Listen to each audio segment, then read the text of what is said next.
Hi മക്കളെ, 3ാം ക്ലാസ്സിലെ എല്ലാ മക്കൾക്കും പുതിയൊരു വീഡിയോയിലേക്ക് സ്വാഗതം. അപ്പം ഇന്ന് പരിസര പഠനത്തിലെ 2ാമത്തെ പാഠഭാഗമാണ് നമ്മൾ നോക്കുന്നത്. 1ാമത്തെ പാഠഭാഗം നമ്മൾ നോക്കി, എല്ലാ പ്രവർത്തനങ്ങളും നമ്മൾ ചെയ്തു. ഇംഗ്ലീഷ് മീഡിയവും മലയാളം മീഡിയവും ചെയ്തു. അതുപോലെ തന്നെ നിങ്ങളുടെ മാത്സ്, ഇംഗ്ലീഷ്, മലയാളം എല്ലാം നമ്മൾ അപ്ലോഡ് ചെയ്തിട്ടുണ്ട്. ആവശ്യമായിട്ടുള്ള കൂട്ടുകാർ തീർച്ചയായിട്ടും പോയി കാണണം. ഫ്രണ്ട്സിലേക്ക് ഷെയർ ചെയ്യാനും മറന്നു പോകരുത്. ഓക്കെ, അപ്പോൾ നമുക്ക് പുതിയ പാഠഭാഗം പഠിക്കാൻ കൂട്ടുകാർ റെഡിയാണോ? അപ്പോൾ 2ാമത്തെ പാഠഭാഗമാണ്. എന്താണ് കൂട്ടുകാരെ പാഠത്തിൻ്റെ പേര്? ജന്തുലോകത്തേക്ക് എന്നുള്ളതാണ്. ജന്തു എന്ന് പറഞ്ഞാൽ ജീവികളാണല്ലേ. അപ്പോൾ നമുക്ക് ചുറ്റും ഒരുപാട് ജീവികളുണ്ട്, നമ്മളും ഒരു ജീവിയാണ്. അപ്പോൾ അത്തരത്തിലുള്ള ജീവികളെ കുറിച്ചിട്ടുള്ള ഒരു പാഠഭാഗമാണ് ഇത്. ഇവിടെ ഒരു ചിത്രം നോക്കൂ കൂട്ടുകാരെ. ഇതിൽ ഒരുപാട് ജീവികളുണ്ടല്ലേ. ആരൊക്കെയുണ്ട്? ഒരു മനുഷ്യക്കുട്ടിയുണ്ട്, ഒരു പെൺകുട്ടിയുണ്ട്, അതിൻ്റെ കയ്യിലൊരു പൂച്ചയുണ്ട്, അതിന് ചുറ്റും ആട്, കോഴി, അതുപോലെ തന്നെ നായ, പൂമ്പാറ്റകൾ, കോഴിക്കുഞ്ഞ്, മരത്തിൽ അണ്ണാനുണ്ട്, മരംകൊത്തിയുണ്ട്, തത്തയുണ്ട്, അങ്ങനെ ഒരുപാട് ജീവികളുണ്ട് അല്ലേ. നമുക്ക് നേരെ നോക്കാം. ഇന്ന് എല്ലാവരും വളരെ നേരത്തെ എത്തിയല്ലോ.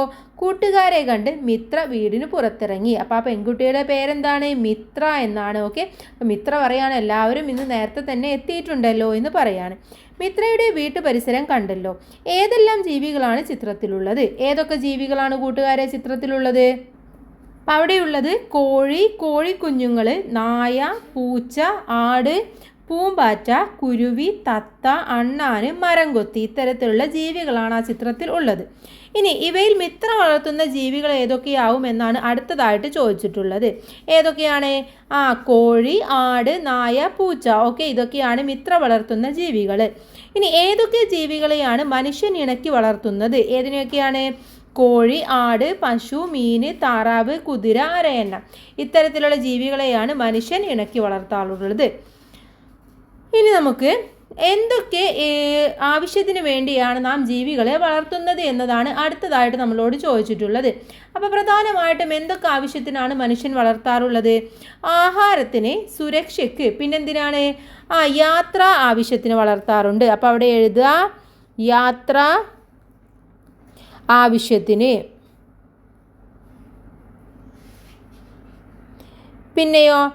പിന്നെ കാർഷിക ആവശ്യങ്ങൾക്ക് വളർത്താറുണ്ട്. കാർഷിക ആവശ്യങ്ങൾക്ക്.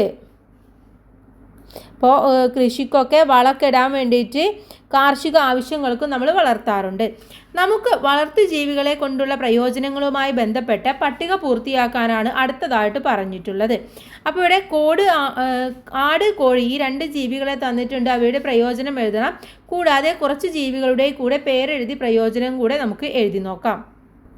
അപ്പോൾ ആട് നമുക്ക് പാല്, മാംസം എന്നിവ തരുന്നു. അതുപോലെ തന്നെ കൃഷി ആവശ്യത്തിന് നമ്മൾ ഉപയോഗിക്കുന്നു.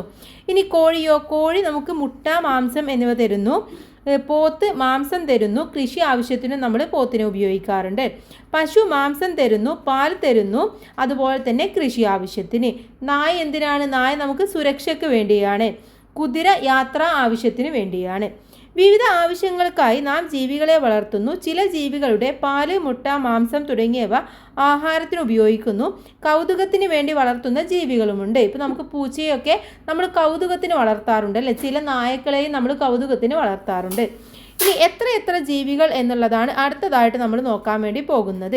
ചിത്രത്തിലുള്ള ഏതെല്ലാം ജീവികളെ നിങ്ങൾക്കറിയാം, അതിൻ്റെ പേരെഴുതാനാണ് പറഞ്ഞിട്ടുള്ളത്. അപ്പോൾ ഈ കാണുന്ന ജീവികളുടെ പേരുകളൊക്കെ നിങ്ങൾക്ക് അറിയുന്നുണ്ടാവും. അപ്പോൾ നിങ്ങൾ അവയുടെ പേരൊന്ന് എഴുതുക. നമുക്കൊന്ന് നോക്കാം ഏതൊക്കെയാണെന്ന്. ആദ്യത്തേത് പല്ലിയാണ്. 2ാമത്തെ ചിത്രം ഒച്ചാണ്. പിന്നെ ഉറുമ്പ്, അടുത്തത് ചെമ്പോത്ത്, പഴുതാര, വവ്വാല്, കീരി, തേരട്ട. ഓക്കെ, ഇതൊക്കെയാണ് ഈ ജീവികൾ എന്ന് പറയുന്നത്. ഇനി ഇവ നമ്മുടെ വീട്ടിലും പരിസരത്തുമായി ജീവിക്കുന്നവയാണല്ലോ. ഇവയിൽ വളർത്തു ജീവികളുണ്ടോ? ഇതിൽ ഏതെങ്കിലും നമ്മൾ വളർത്താറുണ്ടോ? ഇല്ല അല്ലേ, ഒന്നിനെയും നമ്മൾ വളർത്താറില്ല.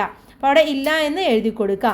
വീട്ടിലും പരിസരത്തുമുള്ള കൂടുതൽ ജീവികളെ കണ്ടെത്തി എൻ്റെ പരിസര പഠന പുസ്തകത്തിൽ എഴുതാൻ വേണ്ടി പറയുന്നുണ്ട്. അപ്പോൾ നമുക്ക് ചുറ്റും ഒരുപാട് ജീവികളുണ്ട്. കോഴി, പശു, ആട്, പൂമ്പാറ്റ, വണ്ട്, തേനീച്ച, മുയൽ തുടങ്ങിയ ഒരുപാട് ജീവികളുണ്ട്. അപ്പോൾ നിങ്ങൾക്ക് ഇഷ്ടമുള്ളതിൻ്റെ പേര് അവിടെ എഴുതി കൊടുക്കാം. എത്ര ജീവികളെ കണ്ടെത്താൻ കഴിഞ്ഞു നിങ്ങളുടെ കൂട്ടുകാർക്കോ എന്ന് ചോദിക്കുന്നുണ്ട്. അടുത്തത് ഇത്തിരി കുഞ്ഞന്മാരും വമ്പന്മാരും എന്നതിനെ കുറിച്ചിട്ടാണ് പഠിക്കാനുള്ളത്. ആരൊക്കെയാണ് കൂട്ടുകാരെ ഇത്തിരി കുഞ്ഞന്മാരും വമ്പന്മാരും എന്ന് നമുക്ക് നോക്കാം. മിത്രയും കൂട്ടരും ജീവികളുടെ പേര് പറഞ്ഞ് കളിക്കുകയാണ്. ആരാണ് ഏറ്റവും വലിയ ജീവികളെ കണ്ടെത്തുക? തമ്മിൽ ആകെ മത്സരമായി. ഓക്കെ, അവർ തമ്മിൽ എന്തായി? ആകെ മത്സരം തുടങ്ങി. പുൽച്ചാടി, മിന്നാമിനുങ്ങ്, ഓന്ത്, വണ്ട്, പശു പറഞ്ഞ ജീവികളുടെ ചിത്രം വരക്കാനും അവർ മറന്നില്ല. അപ്പോൾ അവർ വരച്ച ചിത്രങ്ങളാണ് ഇവിടെ തന്നിട്ടുള്ളത്. മിത്ര വരച്ച ജീവികളുടെ ചിത്രങ്ങൾ കണ്ടല്ലോ. നമുക്കും ഇതുപോലെ കളിച്ചാലോ? പേര് പറയാതെ ജീവികളുടെ ശബ്ദമോ ചലനമോ അവതരിപ്പിക്കൂ. കൂട്ടുകാർ ജീവിയെ തിരിച്ചറിയട്ടെ. അപ്പോൾ അങ്ങനെയും നമുക്കിപ്പോൾ നായ എന്ന് പറയാം. നമ്മൾ ബൗ ബൗ എന്ന് പറഞ്ഞാൽ നായയാണെന്ന് മനസ്സിലാവും അല്ലേ? കാ കാ കാ എന്ന് പറഞ്ഞാൽ കാക്കയാണെന്ന് മനസ്സിലാവും. മ്യാവ് എന്ന് പറഞ്ഞാൽ പൂച്ചയാണെന്ന് മനസ്സിലാവും. അതേപോലെ നിങ്ങൾക്ക് കാണിക്കാം, അല്ലെങ്കിൽ ആക്ഷൻ കാണിക്കുകയും ചെയ്യാം. ഓക്കെ, കണ്ടെത്തിയ ജീവികളുടെ പേരുകൾ പട്ടികപ്പെടുത്തി ചിത്രം വരച്ച് നിറം നൽകാൻ പറയുന്നുണ്ട്. നിങ്ങളുടെ പട്ടികയിലെ ഏറ്റവും ചെറിയ ജീവി ഏതാണ്? അപ്പോൾ നിങ്ങൾ എഴുതിയതിലെ ഏറ്റവും ചെറുത് ഏതാണ്, ഏറ്റവും വലുത് ഏതാണ് എന്നിവ മനസ്സിലാക്കുക. പട്ടികയിലെ ജീവികളെ വലുപ്പത്തിൻ്റെ അടിസ്ഥാനത്തിൽ ക്രമീകരിച്ചെഴുതുക. ചുറ്റുപാടുമുള്ള ചെറു ജീവികളെ നിങ്ങൾ ശ്രദ്ധിച്ചിട്ടുണ്ടാവും. എങ്ങനെയാണ്?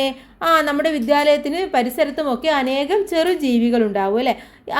അവ ഏതെല്ലാമാണ്? ഇവയ്ക്കെല്ലാം ഒരേ വലിപ്പമാണോ? അല്ലേ, ഓരോന്നിനും പല വലിപ്പമാണ്. ഇപ്പോൾ ഉറുമ്പിനുള്ള വലിപ്പമാണോ പൂമ്പാറ്റയ്ക്ക്? അല്ല.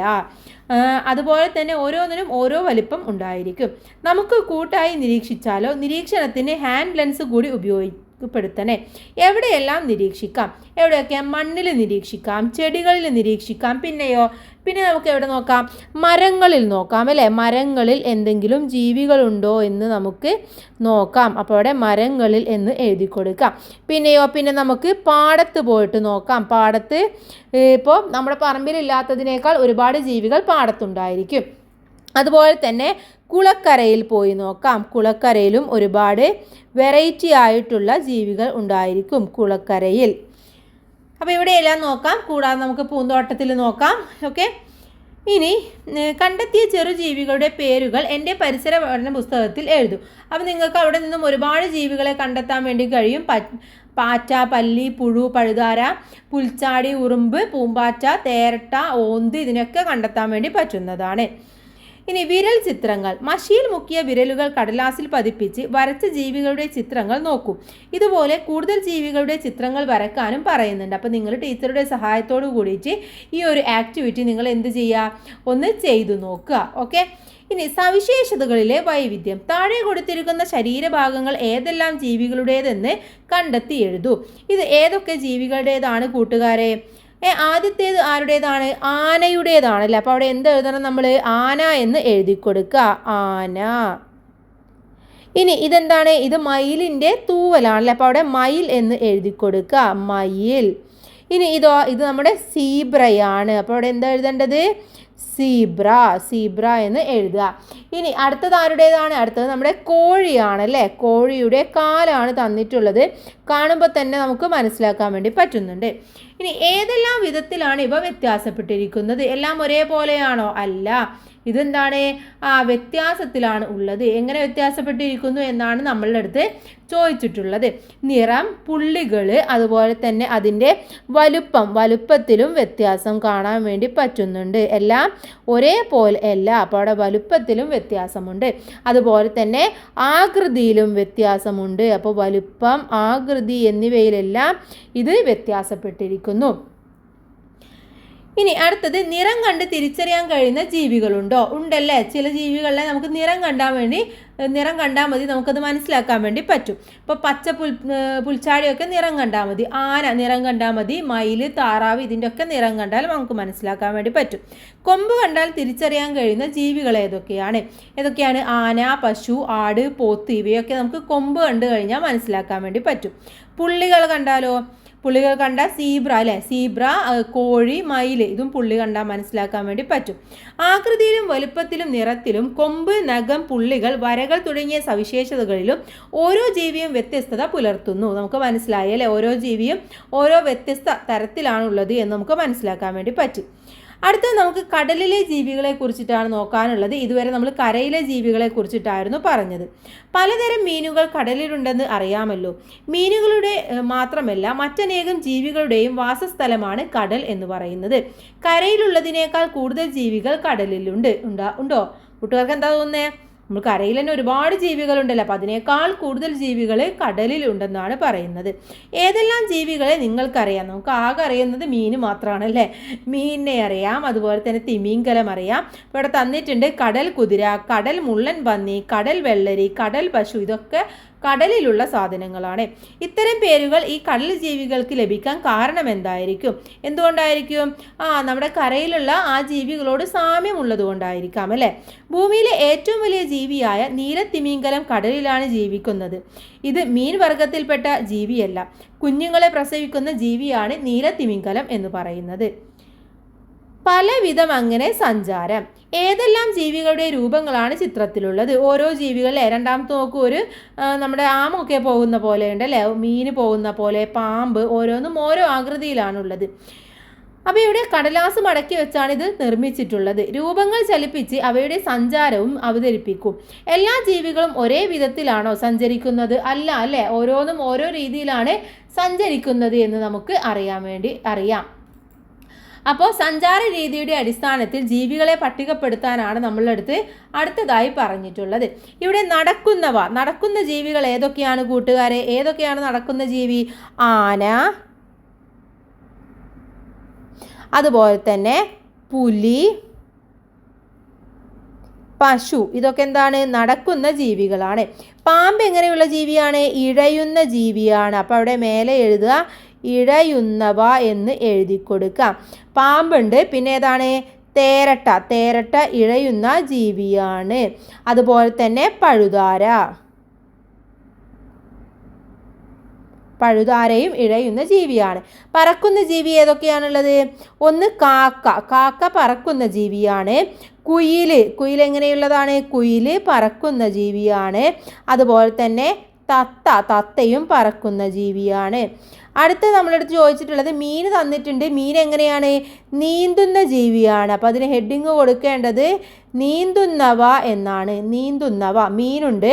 അതുപോലെ തന്നെ അതിൽ ആമയുണ്ട്, പിന്നെ മുതലയുണ്ട്. ഇതൊക്കെ നീന്തുന്ന ജീവികളാണ്. ഓക്കെ, അപ്പോൾ ഇങ്ങനെയാണ് ഈ ഒരു ടേബിൾ നിങ്ങൾ കംപ്ലീറ്റ് ചെയ്യേണ്ടത്, പട്ടിക പൂർത്തിയാക്കേണ്ടത്. അടുത്തതായിട്ട് മറ്റേതെങ്കിലും രീതിയിൽ സഞ്ചരിക്കുന്ന ജീവികളുണ്ടോ എന്നാണ് ചോദിച്ചിട്ടുള്ളത്. മറ്റേതെങ്കിലും രീതിയിൽ സഞ്ചരിക്കുന്ന ജീവികളെ കൂട്ടുകാർക്ക് അറിയുമോ?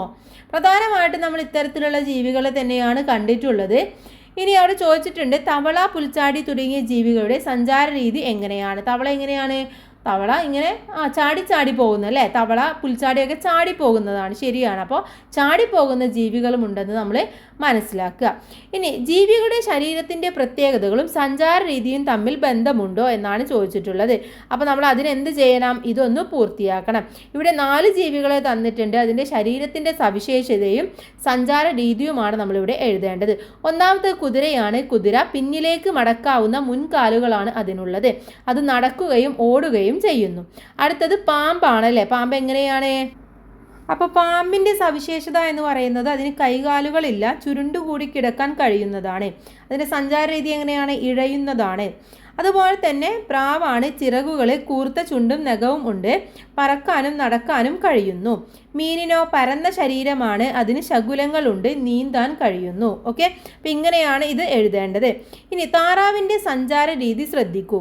ഇത്തരത്തിൽ ഒന്നിലധികം രീതികൾ സഞ്ചരിക്കുന്ന ജീവികൾ നമ്മൾ തയ്യാറാക്കിയ പട്ടികയിലുണ്ടോ എന്നാണ് ചോദിച്ചിട്ടുള്ളത്. അപ്പോൾ ഏതൊക്കെയാണ് നമ്മൾ തയ്യാറാക്കിയത് എന്ന് നമുക്കറിയാമല്ലോ. അപ്പോൾ അതിൽ ഏതൊക്കെയുണ്ട്? കുതിര, അതുപോലെ തന്നെ പക്ഷികളൊക്കെ ഇത്തരത്തിലുള്ളതാണ്. അതിന് പറക്കാനും കഴിയും, നടക്കാനും കഴിയുന്നതാണ്. കൂടുതൽ ജീവികളുടെ സഞ്ചാര രീതി കണ്ടെത്തി എഴുതൂ. കൂട്ടുകാരുമായി ചർച്ച ചെയ്ത് പട്ടിക വിപുലീകരിക്കൂ. ഓരോ ജീവിക്കും അതിൻ്റെ ശരീരത്തിൻ്റെയും വസിക്കുന്ന ചുറ്റുപാടിൻ്റെയും പ്രത്യേകതകൾക്കനുസരിച്ചുള്ള സഞ്ചാര രീതിയാണുള്ളത് അല്ലേ. ഇപ്പോൾ താറാവിന് അത് എങ്ങനെയാണോ വസിക്കുന്നത് അതിനനുസരിച്ചുള്ള സഞ്ചാര രീതിയാണുള്ളത്. അതേപോലെ തന്നെയാണ് ഓരോ ജീവികൾക്കും ഉള്ളത്. അപ്പോൾ ആഹാരവും പലവിധവും എന്നുള്ളതാണ് അടുത്തൊരു ടോപ്പിക് എന്ന് പറയുന്നത്. അപ്പോൾ ഉറുമ്പുകളും പ്രാണികളുമാണ് എൻ്റെ ഇഷ്ടം എന്നാണ് ഇവിടെ ഒരാൾ പറയുന്നത്. അതാരാണ്? അത് നമ്മുടെ പുൽച്ചാടിയാണ്. പൂക്കളിലെ മധുരമൂറുന്ന തേനാണ് എനിക്കിഷ്ടമെന്ന് നമ്മുടെ പൂമ്പാറ്റയും പറയുന്നുണ്ട്. അപ്പോൾ തൊഴുകയ്യൻ പ്രാണിയും പൂമ്പാറ്റയും പറയുന്നത് വായിച്ചല്ലോ. ഇതുപോലെ മറ്റു ജീവികളുടെ ആഹാരം ഏതെന്ന് കണ്ടെത്തി എഴുതാനാണ് പറഞ്ഞിട്ടുള്ളത്. അപ്പോൾ ജീവികളുടെ പേര് എഴുതുക, അവരുടെ ആഹാരവും നമുക്കൊന്ന് എഴുതാം. അപ്പോൾ നമുക്ക് ഈ ഒരു പട്ടികയാണ് ഇനി പൂർത്തിയാക്കാനുള്ളത്. അപ്പോൾ ജീവികളുടെ പേര്, അവരുടെ ആഹാരം എന്തൊക്കെയാണെന്നാണ് നമ്മളിവിടെ എഴുതേണ്ടത്. ഓക്കെ. അപ്പോൾ ഒന്നാമത്തേത് പശുവാണ്. പശുവിന് എന്തൊക്കെ കഴിക്കും? പശു ഇല, ധാന്യങ്ങൾ, കാലിത്തീറ്റ എന്നിവ കഴിക്കും. കാക്ക പഴങ്ങൾ, അതുപോലെ തന്നെ മീൻ, ഇറച്ചി, ചോറ്. ആന കഴിക്കുന്നത് കരിമ്പ്, പന. ഇതും രണ്ടുമാണ് ആന പ്രധാനമായിട്ടും കഴിക്കുന്നത്. അണ്ണാന് പഴങ്ങൾ, വിത്തുകൾ, പുഴു. ഓക്കെ, പഴങ്ങളും വിത്തുകളും. കോഴിയാണെങ്കിൽ പുഴു, ധാന്യങ്ങൾ, ഇല. ഓക്കെ, കോഴി കഴിക്കുന്നത് പുഴു, ധാന്യങ്ങൾ, ഇല. ഇനി അടുത്തത് പരുന്താണ്. പരുന്ത് കഴിക്കുന്നത് പഴങ്ങളും മാംസം ആണ്. ഓക്കെ, പഴങ്ങൾ, മാംസം. പൊന്മാൻ കഴിക്കുന്നത് മീനാണ്. ഓക്കെ, തവള കഴിക്കുന്നത് പ്രാണികളും പുൽച്ചാടിയുമാണ്. ഓക്കെ, ഇനി ഏതെങ്കിലും രണ്ടെണ്ണം കൂടെ നമുക്ക് എഴുതണം. അപ്പോൾ നമുക്ക് സിംഹവും കടുവയും എഴുതി കൊടുക്കാം. സിംഹം കഴിക്കുന്നത് എന്താണ്? സിംഹം മാംസമാണ് കഴിക്കുന്നത്. അതേപോലെ തന്നെയാണ് കടുവയും മാംസമാണ് കഴിക്കുന്നത്. ഓക്കെ, അപ്പോൾ അത് രണ്ടും അവിടെ എഴുതുക. അപ്പോൾ ഈ ഒരു പട്ടിക നമ്മൾ പൂർത്തിയാക്കി. ഇനി ഇതിന് താഴെ കുറച്ച് ചോദ്യങ്ങളുണ്ട്, നമുക്ക് അതും കൂടെ നോക്കാം. ഇതിൽ ഏതൊക്കെ ജീവികളാണ് സസ്യഭാഗങ്ങൾ മാത്രം ആഹാരമാക്കുന്നത്? ആരൊക്കെയാണ് കൂട്ടുകാരെ? നമ്മുടെ പശു, അതുപോലെ തന്നെ ആന, അണ്ണാന്, ഇവരൊക്കെ എന്താണ്? സസ്യഭാഗങ്ങൾ മാത്രം ഭക്ഷണമാക്കുന്ന ജീവികളാണ്. ഇനി മാംസം മാത്രം ഭക്ഷിക്കുന്ന ജീവികൾ ഏതെല്ലാം എന്ന് ചോദിച്ചിട്ടുണ്ട്. ഏതൊക്കെയാണ്? ഒന്ന് പൊന്മാന്, അതുപോലെ തന്നെ സിംഹം, കടുവ. ഈ 3 ജീവികളാണ്. ഇനി സസ്യാഹാരവും മാംസാഹാരവും കഴിക്കുന്ന ജീവികളുണ്ടോ? ഏതെല്ലാം ഉണ്ട് അല്ലേ? ഏതൊക്കെയാണ്? കാക്ക എന്ന് പറയുന്നത് ഇത് രണ്ടും കൂടെ കഴിക്കുന്നതാണ്. അതുപോലെ തന്നെയാണ് കോഴി, തവള. അപ്പോൾ ഈ 3ൻ്റെയും പേര് ഇവിടെ എഴുതി കൊടുക്കുക. ഓക്കെ, ഇനി അടുത്ത പേജിലേക്ക് പോവാം നമുക്ക്. സസ്യഭാഗങ്ങൾ മാത്രം ആഹാരമാക്കുന്നവയെ സസ്യാഹാരികൾ എന്നും മാംസം മാത്രം ആഹാരമാക്കുന്നവയെ നമ്മൾ മാംസാഹാരികൾ എന്നും വിളിക്കാറുണ്ട്. ഇനി സസ്യഭാഗങ്ങളും അതുപോലെ തന്നെ മാംസഭാഗങ്ങളും കൂടെ കഴിക്കുന്നവരെ നമ്മൾ പറയുന്ന പേരാണ് മിശ്രാഹാരികൾ എന്നുള്ളത്. ഓക്കെ, എന്താണ് പറയുന്നത്? മിശ്രാഹാരികൾ എന്ന് പറയും. ഇനി താഴെ നൽകിയ ജീവികളുടെ ചിത്രത്തിന് സമീപത്തുള്ള വട്ടത്തിൽ സൂചനകൾക്കനുസരിച്ച് നിറം നൽകാനാണ് പറഞ്ഞിട്ടുള്ളത്. അഥവാ മാംസാഹാരികൾക്ക് നമ്മൾ എന്ത് കൊടുക്കണം? മഞ്ഞ നിറവും, മിശ്രാഹാരികൾക്ക് പച്ച നിറവും, സസ്യാഹാരികൾക്ക് ചുവപ്പ് നിറവും കൊടുക്കണം. ഓക്കെ, അപ്പോൾ അതനുസരിച്ച് നമുക്കൊന്ന് കൊടുക്കാം. ആദ്യത്തെ ജീവി ഏതാണ്? ആദ്യത്തെ ജീവി എന്ന് പറയുന്നത് പശു ആണല്ലേ. പശു എങ്ങനെയുള്ളതാണ്? പശു ഒരു സസ്യാഹാരിയാണ്. അപ്പോൾ അവിടെ ഏത് നിറം കൊടുക്കണം? ചുവപ്പ് നിറം കൊടുക്കണം. അപ്പോൾ ഈ വട്ടത്തിൽ ഫുള്ള് നിങ്ങൾ ചുവപ്പ് നിറം കൊടുക്കുക. ഇനി അടുത്തത് ആരാണ്? അടുത്തത് നമ്മുടെ മാനാണ്. മാനും സസ്യാഹാരിയാണ്. അപ്പോൾ അതിനും ചുവപ്പ് നിറം കൊടുക്കുക. ഇനി അടുത്തത് കോഴിയാണ്. കോഴി എന്ന് പറയുന്നത് എങ്ങനെയുള്ളതാണ്? മിശ്രാഹാരിയാണ്. അപ്പോൾ അവിടെ ഏത് നിറം കൊടുക്കണം? പച്ച നിറം കൊടുക്കണം. ഇനി അടുത്തത് നമ്മുടെ കടുവയാണല്ലേ. കടുവ ഏതാണ്? നമ്മുടെ മാംസാഹാരിയാണ്. അപ്പോൾ അവിടെ ഏത് നിറം കൊടുക്കണം? മഞ്ഞ നിറം കൊടുക്കണം. ഇനി തവളയാണുള്ളത്. തവള എന്ന് പറയുന്നത് ഒരു മിശ്രാഹാരിയാണ്. അപ്പോൾ അതിന് പച്ച നിറം നിങ്ങൾ കൊടുക്കുക. ഇനി താഴെ നോക്കൂ. താഴെ ഒന്ന് ഈച്ചയാണ്. ഈച്ച എന്ന് പറയുന്നത് സസ്യാഹാരിയാണ്. അപ്പോൾ ചുവപ്പ് നിറം കൊടുക്കുക. അത് കഴിഞ്ഞാൽ നമ്മുടെ പോത്താണ്. പോത്തും സസ്യാഹാരിയാണ്. ചുവപ്പ് നിറം കൊടുക്കുക. പൂമ്പാറ്റയും സസ്യാഹാരിയാണ്. ചുവപ്പ് നിറം കൊടുക്കുക. അത് കഴിഞ്ഞാൽ എലിയാണ്. എലി എന്ന് പറയുന്നത് എങ്ങനെയുള്ളതാണ്? സസ്യാഹാരിയാണ്. അപ്പോൾ ചുവപ്പ് നിറം കൊടുക്കുക. പല്ലി എന്ന് പറയുന്നത് മാംസാഹാരിയാണ്. അപ്പോൾ അതിന് മഞ്ഞ നിറം കൊടുക്കുക. അപ്പോൾ ഇങ്ങനെയാണ് ഇതിൻ്റെ അവസാനം വരുന്നത്. ഈ രീതിയിലാവും. അപ്പോൾ കൂട്ടുകാർ നല്ല ഭംഗിയായി മനസ്സിലാക്കി നിറം കൊടുക്കാൻ വേണ്ടി ശ്രമിക്കുക. ഇനി അടുത്തത് നോക്കൂ. ഇവിടെ കൂടുതൽ ജീവികളുടെ പേരുകൾ ചേർത്ത് പട്ടിക പൂർത്തിയാക്കൂ എന്നാണ് പറഞ്ഞിട്ടുള്ളത്. ഇവിടെ ആരൊക്കെയാണ് സസ്യാഹാരികൾ, മാംസാഹാരികൾ ആരൊക്കെയാണ്, മിശ്രാഹാരികൾ ആരൊക്കെയാണെന്ന് എഴുതി കൊടുക്കണം. അപ്പോൾ ആരൊക്കെയാണ് സസ്യാഹാരികൾ എന്ന് പറയുന്നത്? പശു, ആന, ആട്, അണ്ണാൻ, കുരങ്ങൻ, ജിറാഫ്. ഇവരൊക്കെയാണ് സസ്യാഹാരികൾ. മാംസാഹാരികൾ എന്ന് പറയുന്നത് സിംഹം, കടുവ, പുലി, മുതല, നായ. ഒന്നുകൂടെ പറയാം. സിംഹം, കടുവ, പുലി, മുതല, നായ. മിശ്രാഹാരികളാണെങ്കിലോ കാക്ക, കോഴി, പരുന്ത്, തവള, മനുഷ്യൻ. ഇതൊക്കെ മിശ്രാഹാരികളാണ്. ഇനി ജീവികളുടെ ആഹാര രീതിയും ശാരീരിക സവിശേഷതകളും തമ്മിൽ ബന്ധമുണ്ടോ? എന്താണ് നിങ്ങളുടെ അഭിപ്രായം എന്നാണ് ചോദിച്ചിട്ടുള്ളത്. ബന്ധമുണ്ട് അല്ലേ? കാരണം എന്താണ്, ഇപ്പോൾ പശുവിൻ്റെ പോലെയാണോ കാക്ക എന്ന് പറയുന്നത്? അല്ല, അവർക്ക് അവരുടേതായ രീതിയിൽ മാറ്റങ്ങൾ ഉണ്ട്.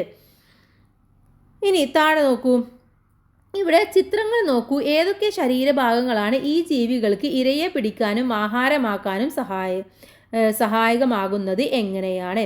ഇവിടെ താറാവിന് എന്താണുള്ളത്? ചുണ്ടാണല്ലേ. താറാവിൻ്റെ ചുണ്ടാണ് അതിൻ്റെ പ്രത്യേകത എന്ന് പറയുന്നത്. പരുന്തിന് നഖവും അതിൻ്റെ ചുണ്ടുമാണ്. തവളക്കാണെങ്കിൽ അതിൻ്റെ നാവാണ്. നാവ് നീട്ടിയാണ് അത് ജീവികളെ ഭക്ഷിക്കുന്നത്, ഇരയെ പിടിക്കുന്നത്. സിംഹമാണെങ്കിലോ, സിംഹത്തിൻ്റെ എന്ത് പ്രത്യേകതയാണ്? പല്ലുകളും നഖങ്ങളുമാണ് അതിൻ്റെ പ്രത്യേകത എന്ന് പറയുന്നത്. അപ്പോൾ ഇതൊക്കെയാണ് അത് അതിൻ്റെ ഇരയെ പിടിക്കാൻ വേണ്ടി സഹായിക്കുന്നത്. മാംസാഹാരികൾ കൂർത്ത നഖങ്ങൾ ഇരയെ കീഴ്പ്പെടുത്താൻ പ്രയോജനപ്പെടുത്തുന്നു. കൂർത്തു മൂർച്ചയേറിയ പല്ലുകൾ ഉപയോഗിച്ച് ഇരയെ കടിച്ചു കീറുന്നു.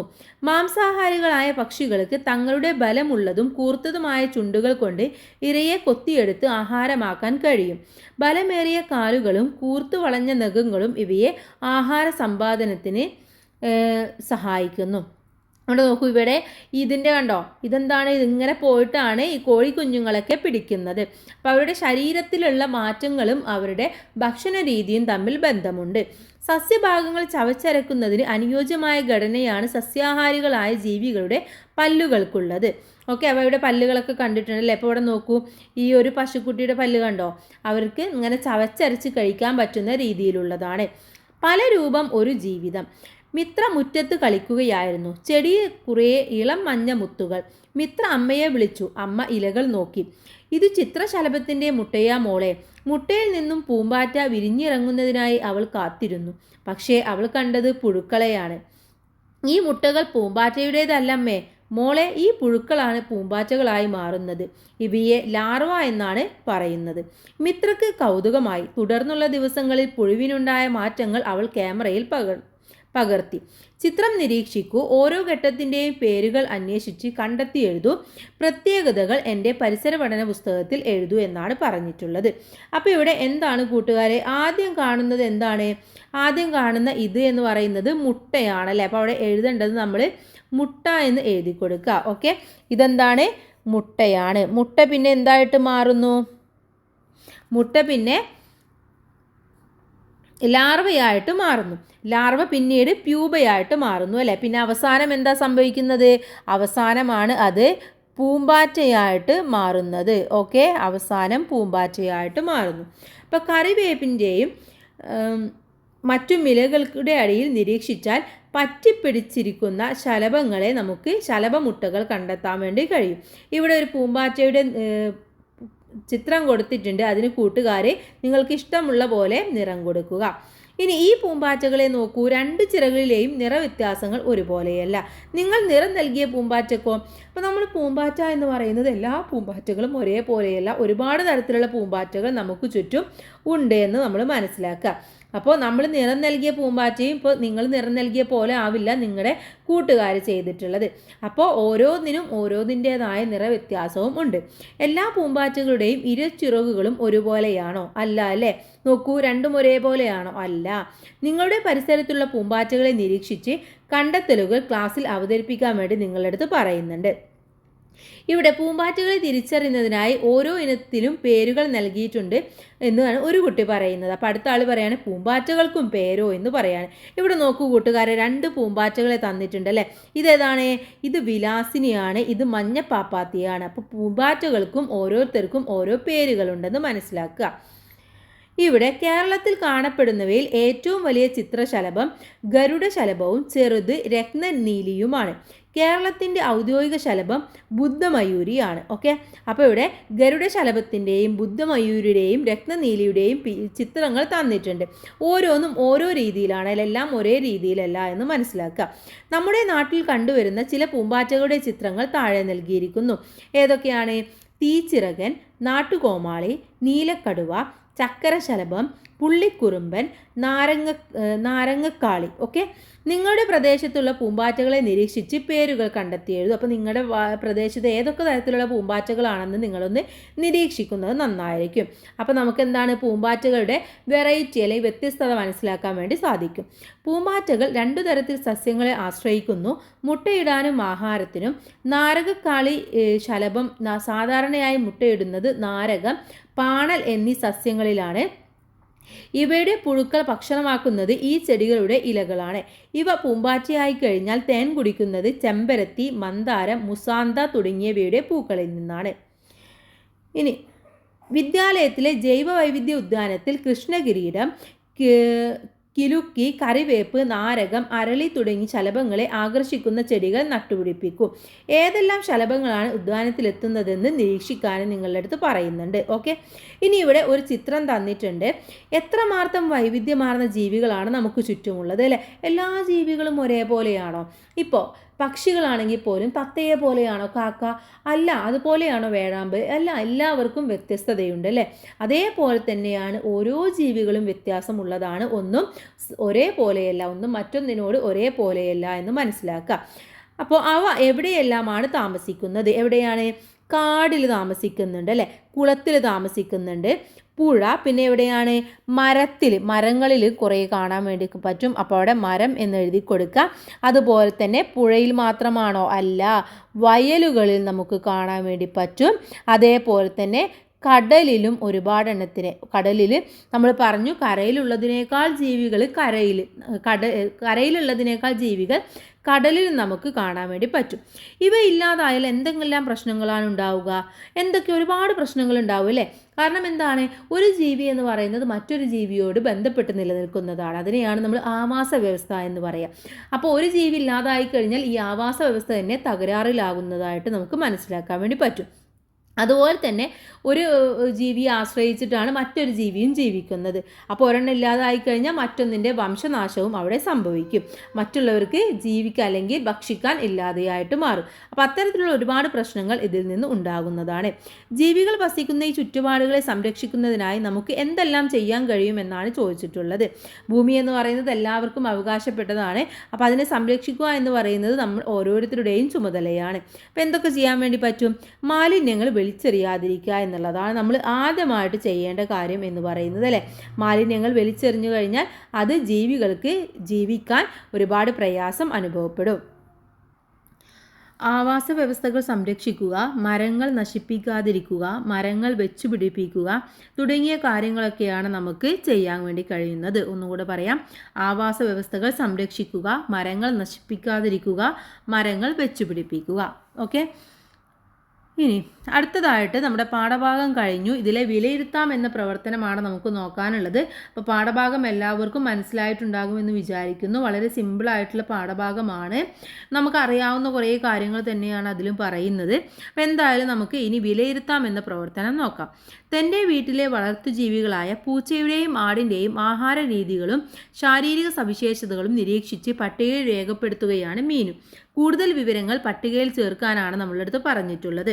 അപ്പോൾ പൂച്ച എന്ന് പറയുന്നത് മാംസാഹാരം കഴിക്കുന്ന ജീവിയാണ്. കാലിൽ കൂർത്ത നഖങ്ങളുണ്ട്. അതുപോലെ തന്നെ മൂർച്ചയേറിയ പല്ലുകളാണ്. രാത്രിയിൽ കണ്ണ് കാണാൻ വേണ്ടി സാധിക്കുന്നതാണ്. ഇനി ആട് എന്ന് പറയുന്നത് എങ്ങനെയുള്ളതാണ്? ആട് എന്ന് പറയുന്നത് സസ്യാഹാരം കഴിക്കുന്ന ജീവിയാണ്. കാലിൽ കൂർത്ത നഖങ്ങളില്ല. അതുപോലെ തന്നെ ഇലകൾ ചവച്ചരക്കാൻ സഹായിക്കുന്ന പല്ലുകളാണ് അതിന് ഉള്ളത്. ഓക്കെ, ഇനി വേറെ എന്തെങ്കിലും സവിശേഷത നിങ്ങൾക്ക് അറിയുമെങ്കിൽ അതും കൂടെ നിങ്ങൾക്ക് ഇവിടെ എഴുതി ചേർക്കാം. ഇനി തന്നിരിക്കുന്ന ചിത്രത്തിൽ ഒളിഞ്ഞിരിക്കുന്ന കടൽ ജീവികളെ കണ്ടെത്തി എഴുതാനാണ് അടുത്ത പ്രവർത്തനം എന്ന് പറയുന്നത്. അപ്പോൾ നമുക്ക് ആദ്യം എന്തൊക്കെയുണ്ട് എന്ന് നോക്കാം. ഇവിടെ ഒരു ജീവിയുണ്ട് അല്ലേ? ഇതെന്താണ് കൂട്ടുകാരെ? ഇത് നീരാളിയാണ്. ഓക്കെ, അത് നീരാളി. അപ്പോൾ ഇവിടെ എഴുതി കൊടുക്കാം നീരാളി. ഇനി അടുത്തത് നോക്കൂ. ഇവിടെ ഒരെണ്ണം ഉണ്ട് അല്ലേ? ഇതെന്താണ്? ഇത് കടൽ കുതിരയാണ്. ഓക്കെ, കടൽ കുതിര.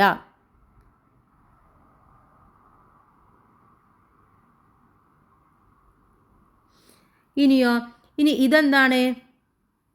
ഇത് ഡോൾഫിൻ ആണ് അല്ലേ? അപ്പോൾ അവിടെ ഡോൾഫിൻ എന്ന് എഴുതി കൊടുക്കാം. ഡോൾഫിൻ. ഇനിയുമുണ്ട്. ഇനി അടുത്തതെന്ന് പറയുന്നത് ഇതെന്താണ്? ഇത് സ്റ്റാർ ഫിഷ് ആണ്. Okay, star fish.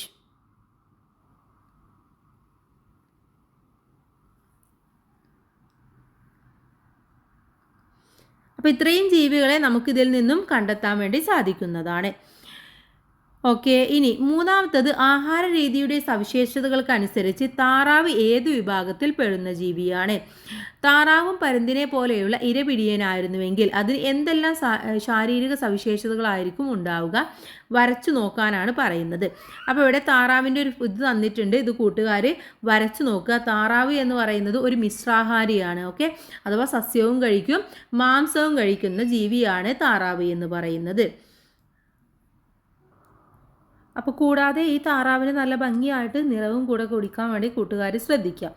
അപ്പോൾ അടുത്തതായിട്ട് നമ്മുടെ തുടർ പ്രവർത്തനങ്ങളാണ്. നമുക്ക് ചുറ്റുമുള്ള ചിത്രശലഭങ്ങളെ ഒരേ വലിപ്പത്തിലും നിറത്തിലുമുള്ളവയാണോ? അല്ല അല്ലേ, ഓരോന്നും ഓരോ വ്യത്യസ്ത നിറത്തിലും വലിപ്പത്തിലുമാണെന്ന് നമുക്ക് മനസ്സിലായി. അപ്പോൾ നിങ്ങളുടെ പരിസരത്തുള്ള ശലഭങ്ങളെ നിരീക്ഷിച്ച് സാമ്യങ്ങളും വ്യത്യാസങ്ങളും കണ്ടെത്താൻ വേണ്ടി പറയുന്നുണ്ട്. ചിത്രങ്ങൾ ശേഖരിച്ച് ശലഭ ആൽബം കൂടെ തയ്യാറാക്കുക. അതുപോലെ നിങ്ങളുടെ വിദ്യാലയത്തിന് സമീപമുള്ള കുളം, വയൽ, കാട്, പുൽമേട് എന്നിവയിൽ ഏതെങ്കിലും ഒരു സ്ഥലം സന്ദർശിച്ച് അവിടെയുള്ള വൈവിധ്യമാർന്ന ജീവികളെ കണ്ടെത്തൂ. അവിടെ പ്രത്യേകമായി കാണുന്ന ഏതെങ്കിലും 2 ജീവികളുടെ സവിശേഷതകൾ ഉൾപ്പെടുത്തി നിരീക്ഷണ കുറിപ്പും തയ്യാറാക്കുക. ഇതൊക്കെ കൂട്ടുകാർ സ്വയം ചെയ്യേണ്ട പ്രവർത്തനങ്ങളാണ്. അപ്പോൾ ഈ പാഠഭാഗം കഴിഞ്ഞു. അടുത്തതായിട്ട് നമുക്ക് മൂന്നാമത്തെ പാഠഭാഗമായ ജലവും മണ്ണുമാണ് നോക്കാനുള്ളത്. അത് നമുക്ക് ഉടൻ തന്നെ അപ്ലോഡ് ചെയ്യാം. അപ്പോൾ എല്ലാ കൂട്ടുകാരും നന്നായിട്ട് പഠിക്കുക, ക്ലാസ്സൊക്കെ നന്നായിട്ട് ശ്രദ്ധിക്കുക. ഓക്കെ, അപ്പോൾ എല്ലാവർക്കും നല്ല മാർക്ക് തന്നെ കിട്ടും. എക്സാമൊക്കെ വരുമ്പോൾ നല്ല അറിവുള്ള കുട്ടികളായിട്ട് മാറും. നിങ്ങളുടെ ഫ്രണ്ട്സിലേക്ക്